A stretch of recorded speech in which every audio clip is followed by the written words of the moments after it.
एक आदमी अपनी बेटी को लेकर अपने पैतृक गांव लौट रहा था।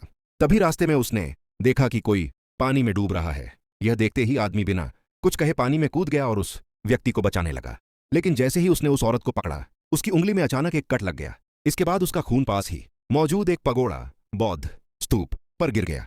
अगले ही पल एक रहस्यमयी शक्ति उसके शरीर में प्रवेश कर गई। आदमी को सोचने का समय नहीं मिला और उसने पहले उस औरत को सुरक्षित किनारे पर पहुंचा दिया। ध्यान से देखने पर उसे पता चला कि वह गांव की विधवा औरत है।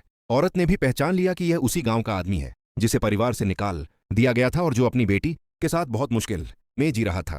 आदमी की जान बचाने के बदले में उस औरत ने उसे अपने घर में कुछ समय रहने का प्रस्ताव दिया। आदमी ने उसकी सच्चाई देखकर यह प्रस्ताव स्वीकार कर लिया।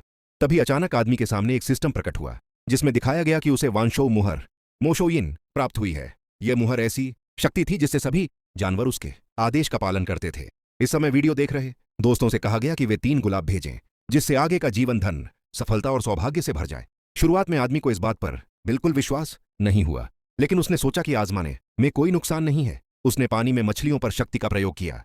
हैरानी की बात यह थी कि मछलियां सीधे पानी से उड़कर किनारे आ गईं। तभी आदमी को यकीन हो गया कि सिस्टम सच में काम करता है। पास खड़ी औरत यह देखकर डर गई और समझ नहीं पाई कि आदमी ने ऐसा कैसे किया। आदमी ने उसे गलत न सोचने देने के लिए कहा कि पहले मछलियां इकट्ठा कर लें। औरत ने तुरंत वैसा ही किया। मछलियां इकट्ठा करने के बाद दोनों साथ साथ घर लौट आए। औरत एक सराय धर्मशाला चलाती थी, इसलिए आदमी को मुफ्त में रुकना ठीक नहीं लगा। उसने किराया देने की बात कही, लेकिन औरत ने मना कर दिया और कहा कि उसे पैसे की जरूरत नहीं है। उसने कहा कि उसकी जान उसी आदमी ने बचाई है, इसलिए पैसे की बात करना गलत है।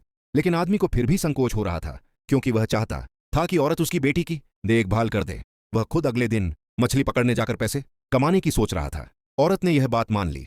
अगली सुबह आदमी मछली पकड़ने निकल पड़ा, लेकिन बाहर निकलते ही उसे अपना बड़ा भाई और भाभी मिल गए। बड़े भाई ने उसे देखते ही पूछा कि वह घर क्यों नहीं लौट रहा। इससे पहले कि आदमी जवाब देता, भाभी ने उलटी सीधी बातें शुरू कर दी और कहा कि वह जानबूझकर घर नहीं लौट रहा ताकि लोग मजाक उड़ाए। आदमी ने कहा, भाई क्यों ना हम बचपन की तरह साथ में नाव लेकर मछली पकड़ने चले। बड़े भाई ने जवाब दिया, 2 नावों से एक साथ मछली पकड़ना बेकार है, अलग अलग पकड़ेंगे तो ज्यादा मिलेगी। आदमी को उनसे बहस करने का मन नहीं था। वह जल्दी से वहां से निकलना चाहता था, क्योंकि उसे पैसे कमाने थे। वह अपनी किस्मत बदलना चाहता था ताकि कोई उसे नीची नजर से न देखे। इस बार वह नाव लेकर नदी के बीच पहुंचा, क्योंकि वहां मछलियां ज्यादा होती हैं। उसने फिर से अपनी शक्ति का इस्तेमाल किया। थोड़ी ही देर में नाव बड़ी बड़ी मछलियों से भर गई। इसके बाद वह मछलियां लेकर एक होटल के सामने बेचने गया। होटल मालिक ने मछलियों को बहुत ताजा देखकर ऊंची कीमत लगाई और कहा कि आगे से सारी मछलियां वहीं लाया करे। दोनों के बीच लंबे समय की साझेदारी तय हो गई।